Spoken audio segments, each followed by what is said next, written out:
जय श्री कृष्ण। प्रिय आत्मन, श्रीमद् भगवद गीता हिंदू धर्म का एक महत्वपूर्ण ग्रंथ है जिसमें भगवान श्री कृष्ण ने अर्जुन को धर्म, कर्म और भक्ति का उपदेश दिया।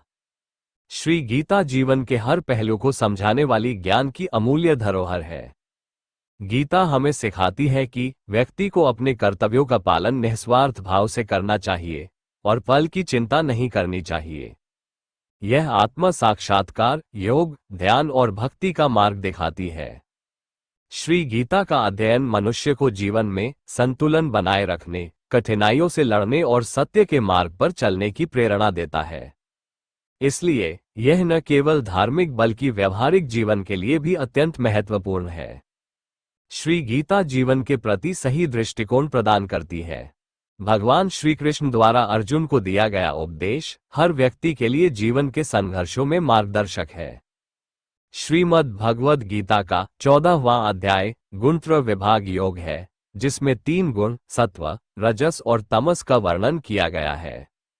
भगवान श्री कृष्ण बताते हैं कि ये गुण जीव को बांधते हैं और मुक्ति का मार्ग सत्वगुण के विकास से संभव है। इस अध्याय से आत्मज्ञान, संतुलन और आध्यात्मिक उन्नति की प्रेरणा मिलती है। तो आइए विस्तार से अक्षरशः समझते हैं कि इस अध्याय में भगवान क्या बता रहे हैं। आप बहुत ध्यान से इस तत्व को समझिए, क्योंकि यह ज्ञान सभी शास्त्रों का सार है। श्री गीता के 14वें अध्याय के श्लोक 1 और 2 में भगवान श्री कृष्ण कहते हैं कि ज्ञानों में भी अति उत्तम उस परम ज्ञान को मैं फिर कहूंगा, जिसको जानकर सब मुनिजन इस संसार से मुक्त होकर परम सिद्धि को प्राप्त हो गए हैं। इस ज्ञान को आश्रय करके अर्थात धारण करके मेरे स्वरूप को प्राप्त हुए पुरुष सृष्टि के आदि में पुनः उत्पन्न नहीं होते और प्रलय काल में भी व्याकुल नहीं होते। फिर तीसरे और चौथे श्लोकों में कहते हैं कि हे अर्जुन, मेरी महत ब्रह्मरूप मूल प्रकृति संपूर्ण भूतों की योनि है, अर्थात गर्भाधान का स्थान है, और मैं उस योनि में चेतन समुदाय रूप गर्भ को स्थापन करता हूं, और उस जड़ चेतन के सहयोग से सब भूतों की उत्पत्ति होती है। यहां भूतों से मतलब सभी जीवों से है। हे अर्जुन, नाना प्रकार की सब योनियों में जितनी भी मूर्तियां अर्थात शरीरधारी प्राणी उत्पन्न होते हैं, प्रकृति तो उन सबकी गर्भधारण करने वाली माता है और मैं उनमें बीज को स्थापन करने वाला पिता हूं। फिर 5वें श्लोक में कहते हैं कि हे अर्जुन, सत्वगुण, रजोगुण और तमोगुण ये प्रकृति से उत्पन्न तीनों गुण अविनाशी जीवात्मा को शरीर में बांधते हैं। देखिए, यहाँ जीवात्मा को भी अविनाशी कहा गया है। जीवात्मा सभी जीवों का सूक्ष्म शरीर होता है जो आत्मा का अंश है और जीवों के कर्मों के अनुसार बने प्रारब्धों को भोगता है। संसार में जो जन्म और मृत्यु दिखता है वो इसी जीवात्मा का होता है। आत्मा जीवात्मा के कर्मों और प्रारब्धों से निर्लिप्त होता है। यह आत्मा परमात्मा का अंश या परमात्मा ही होता है। जब जीवात्मा एक शरीर को त्याग कर कर्मों के अनुसार दूसरा शरीर धारण करता है, तब फिर आत्मा उसके साथ होता है। तो जीवात्मा कभी नाश नहीं होता, लेकिन आत्मा के बिना जीवात्मा कुछ भी करने में असमर्थ होता है। जैसे चंद्रमा सूर्य के प्रकाश से प्रकाशित होता है, वैसे ही जीवात्मा भी आत्मा के प्रकाश से ही प्रकाशित होता है। जीवात्मा अपने कर्मों के अनुसार कई युगों तक अलग अलग योनियों में घूमते रहता है और आत्मा हर योनि में जीवात्मा के साथ होते हैं। प्रारब्धवश या कर्मों के कारण जब किसी जीवात्मा को आत्मा का साथ नहीं मिलता, तो जीवात्मा बिना शरीर धारण किए भटकता रहता है और यही प्रेत योनि होता है। तो कहते हैं कि ये 3 गुण ही जीवात्मा को शरीर में बांधते हैं। फिर 6ठे श्लोक में गुणों का वर्णन करते हुए कहते हैं कि हे निष्पाप अर्जुन, उन तीनों गुणों में सत्वगुण तो निर्मल होने के कारण प्रकाश करने वाला और विकार रहित है। वो सुख के संबंध से और ज्ञान के संबंध से अर्थात उसके अभिमान से बांधता है। सत्वगुण पवित्रता, ज्ञान और प्रकाश का प्रतीक है। यह मनुष्य के अंदर शुद्धता और सकारात्मकता को बढ़ाता है, जिससे मनुष्यों में ज्ञान प्राप्त करने और सुख में लिप्त रहने की प्रवृत्ति विकसित होती है। लेकिन यदि व्यक्ति इस सुख और ज्ञान में आसक्त हो जाता है, तो ये भी बंधन का कारण बनता है। इसलिए गीता हमें गुणों से ऊपर उठकर निष्काम भाव से कर्म करने की सीख देती है। फिर 7वें श्लोक में कहते हैं कि हे अर्जुन, रागरूप रजोगुण को कामना और आसक्ति से उत्पन्न जानो। वह इस जीवात्मा को कर्मों और उनके फल के संबंध में बांधता है। और 8वें, 9वें और 10वें श्लोकों में कहते हैं कि हे अर्जुन, सब देहाभिमानियों को मोहित करने वाले तमोगुण को तो अज्ञान से उत्पन्न जान। वह इस जीवात्मा को प्रमाद, आलस्य और निद्रा द्वारा बांधता है। इंद्रियों और अंतःकरण की व्यर्थ चेष्टाओं को प्रमाद कहते हैं हे अर्जुन, सत्वगुण सुख में लगाता है और रजोगुण कर्म में तथा तमोगुण तो ज्ञान को ढंककर प्रमाद में भी लगाता है। कहते हैं हे अर्जुन, रजोगुण और तमोगुण को दबाकर सत्वगुण, सत्वगुण और तमोगुण को दबाकर रजोगुण, वैसे ही सत्वगुण और रजोगुण को दबाकर तमोगुण होता है, अर्थात बढ़ता है। फिर 11वें श्लोक में कहते हैं कि जिस समय इस देह में तथा अंतःकरण और इंद्रियों में चेतनता और विवेक शक्ति उत्पन्न होती है, उस समय ऐसा जानना चाहिए कि सत्वगुण बड़ा है। और 12वें और 13वें श्लोकों में कहते हैं कि हे अर्जुन, रजोगुण के बढ़ने पर लोभ, प्रवृत्ति, स्वार्थ बुद्धि से, कर्मों का सकाम भाव से आरंभ, अशांति और विषय भोगों की लालसा, ये सब उत्पन्न होते हैं।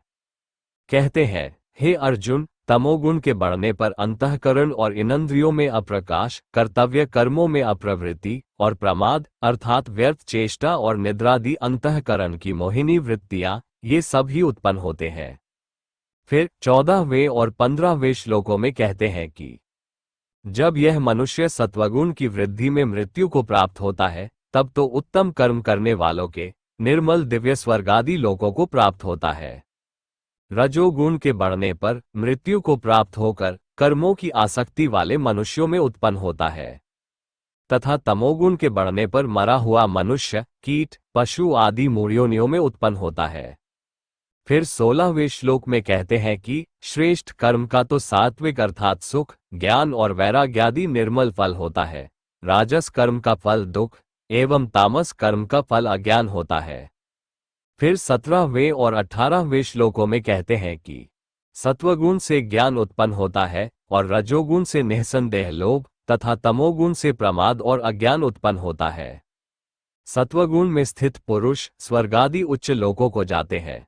रजोगुण में स्थित राजस पुरुष मध्य में अर्थात मनुष्य लोक में ही रहते हैं। और तमोगुण के कार्य रूप निद्रा, प्रमाद और आलस्यादि में स्थित तामस पुरुष अधोगति को अर्थात कीट, पशु आदि नीच योनियों को तथा नरकों को प्राप्त होते हैं। फिर 19वें और 20वें श्लोकों में कहते हैं कि जिस समय मनुष्य दृष्टा बनकर तीनों गुणों के अतिरिक्त अन्य किसी को करता नहीं देखता और तीनों गुणों से अत्यंत परे सच्चिदानंद घन स्वरूप मुझ परमात्मा को तत्व से जानता है, उस समय वह मेरे स्वरूप को प्राप्त होता है। इस श्लोक में भगवान श्री कृष्ण बता रहे हैं कि संसार में जो भी कार्य हो रहे हैं वे केवल प्रकृति के 3 गुणों सत्व, रजस, तमस के प्रभाव से होते हैं। अज्ञानी व्यक्ति अपने कर्मों को स्वयं का कृत्य मानता है, जबकि ज्ञानी यह जानता है कि आत्मा निष्क्रिय है और केवल प्रकृति ही इन तीनों गुणों के द्वारा सभी कार्यों का संचालन कर रही है। जब कोई व्यक्ति इस ज्ञान को प्राप्त कर लेता है और यह समझ लेता है कि आत्मा गुणों से परे है, तब वह भगवान की शरण में आकर गुणातीत अवस्था को प्राप्त कर लेता है। ऐसे व्यक्ति इस शरीर को बुद्धि, अहंकार और मन तथा 5 ज्ञानेंद्रियां, 5 कर्मेंद्रियां, 5 भूत, 5 इंद्रियों के विषय, इस प्रकार इन 23 तत्वों का पिंड रूप ये स्थूल शरीर प्रकृति से उत्पन्न होने वाले गुणों वाला समझता है। इसलिए इन तीनों गुणों को इसी की उत्पत्ति का कारण समझता है। ऐसा व्यक्ति उत्पत्ति के कारण रूप इन तीनों गुणों को उल्लंघन करके जन्म, मृत्यु, वृद्धावस्था और सब प्रकार के दुखों से मुक्त हुआ परमानंद को प्राप्त होता है। इन श्लोकों के माध्यम से भगवान ये बता रहे हैं कि हमें इन त्रिगुणों से ऊपर उठकर आत्म साक्षात्कार कर और भगवान की शरण ग्रहण करनी चाहिए। जब हम इन गुणों को पार कर लेते हैं, तब हम सांसारिक बंधनों से मुक्त होकर दिव्य आनंद और मोक्ष प्राप्त कर सकते हैं। ऐसे व्यक्ति इन तीनों गुणों में कहीं भी नहीं रुकता है, गुण आए और गए, वो इनको देखने वाला बन जाता है। उनको इन गुणों का कोई असर नहीं होता। ऐसे व्यक्ति कभी सत्वगुण में, कभी रजोगुण में, तो कभी तामस गुण में बरतते हुए दिखेंगे, लेकिन इन सब में वे कभी भी ज्यादा देर टिकते नहीं हैं। भगवान भी इन तीनों गुणों का समयानुसार उपयोग तो करते हैं, लेकिन रुकते कहीं नहीं है। इसीलिए भगवान इन सब के स्वामी है। हिरण्यकश्यपु के वध के लिए भगवान को भी तमोगुण में आना पड़ा था। फिर 21वें श्लोक में अर्जुन भगवान से पूछते हैं कि अर्जुन बोले, इन तीनों गुणों से अतीत पुरुष किन किन लक्षणों से युक्त होता है और किस प्रकार के आचरणों वाला होता है, तथा हे प्रभु, मनुष्य किस उपाय से इन तीनों गुणों से अतीत होता है। फिर 22वें श्लोक में इन गुणों से ऊपर उठे हुए व्यक्तियों के बारे में बताते हुए भगवान कहते हैं कि हे अर्जुन, जो पुरुष सत्वगुण के प्रभाव से प्रकाश को और रजोगुण के प्रभाव रूप प्रवृत्ति को तथा तमोगुण के प्रभाव रूप मोह, निद्रा और आलस्य आदि में भी न तो प्रवृत्त होने पर उनसे द्वेष करता है और न निवृत्त होने पर उनकी आकांक्षा करता है। जैसा कि पहले बताया गया है कि इन गुणों के उत्पन्न होने या निवृत्त होने पर भी उसे कोई शोक नहीं होता। इन गुणों के न तो प्रवृत्त होने पर उनसे द्वेष करता है और न निवृत्त होने पर उनकी आकांक्षा करता है। जो पुरुष एक सच्चिदानंद घन परमात्मा में ही नित्य एक ही भाव से स्थित हुआ, इस त्रिगुणमयी माया के प्रपंच रूप संसार से सर्वथा अतीत हो गया है। उस गुणातीत पुरुष के अभिमान रहित अंतःकरण में तीनों गुणों के कार्य रूप प्रकाश, प्रवृत्ति और मोहादि वृत्तियों के प्रकट होने और न होने पर किसी काल में भी इच्छा, द्वेष आदि विकार नहीं होते हैं। यही उसके गुणों से अतीत होने के प्रधान लक्षण है। और फिर 23वें और 24वें श्लोकों में कहते हैं कि जो व्यक्ति साक्षी के सदृश आत्मा में स्थित हुआ, इन तीनों गुणों के प्रकट और निवृत्त होने से विचलित नहीं होता या उसे विचलित नहीं किया जा सकता। और जो व्यक्ति गुण ही गुणों में बरतते हैं, ऐसा समझता हुआ, जो सच्चिदानंद घन परमात्मा में एक ही भाव से स्थित रहता है एवं उस स्थिति से कभी विचलित नहीं होता, ऐसा व्यक्ति त्रिगुणमयी माया से उत्पन्न हुए अंतःकरण सहित इंद्रियों का अपने अपने विषयों में विचरना ही गुणों का गुणों में बरतना है, ऐसा समझता हुआ, जो सच्चिदानंद घन परमात्मा में एक ही भाव से स्थित रहता है और उस स्थिति से कभी विचलित नहीं होता। और जो निरंतर आत्म भाव में स्थित, दुख सुख को समान समझने वाला, मिट्टी, पत्थर और स्वर्ण में समान भाव वाला, ज्ञानी, प्रिय तथा अप्रिय को एक सा मानने वाला और अपनी निंदा स्तुति में भी समान भाव रखने वाला है। और जो मान और अपमान में सम है, मित्र और वैरी के पक्ष में भी सम है एवं संपूर्ण आरंभों में कर्तापन के अभिमान से रहित है, वो पुरुष गुणातीत कहा जाता है। और फिर 26वें और 27वें श्लोकों में कहते हैं कि और जो पुरुष अव्यभिचारी भक्ति योग द्वारा मुझको निरंतर भजता है, वो इन तीनों गुणों को भली भांति लांघ कर सच्चिदानंद घन ब्रह्म को प्राप्त होने के लिए योग्य बन जाता है। केवल एक सर्वशक्तिमान परमेश्वर वासुदेव भगवान को ही अपना स्वामी मानता हुआ, स्वार्थ और अभिमान को त्याग कर श्रद्धा और भाव सहित परम प्रेम से निरंतर चिंतन करने को अव्यभिचारी भक्ति योग कहते हैं। क्योंकि उस अविनाशी परब्रह्म का और अमृत का तथा नित्य धर्म का और अखंड एकरस आनंद का आश्रय मैं ही हूँ। प्रिय आत्मन, इसी के साथ श्री गीता के 14वें अध्याय की समाप्ति होती है। आज के वीडियो में इतना ही। अगली वीडियो में हम लोग श्रीमद् भगवद गीता के 15वें अध्याय के श्लोकों में भगवान क्या कहते हैं ये समझेंगे। प्रिय आत्मन, अगर आपको आत्मा, परमात्मा या आत्मा साक्षात्कार के संबंध में कोई जिज्ञासा या विचार हो तो कमेंट कर जरूर बताएं। वीडियो को अपना प्यार और सहयोग दिखाते हुए लाइक और शेयर कीजिएगा, जिससे यह अनमोल गीता का ज्ञान ज्यादा से ज्यादा लोगों तक पहुंचे।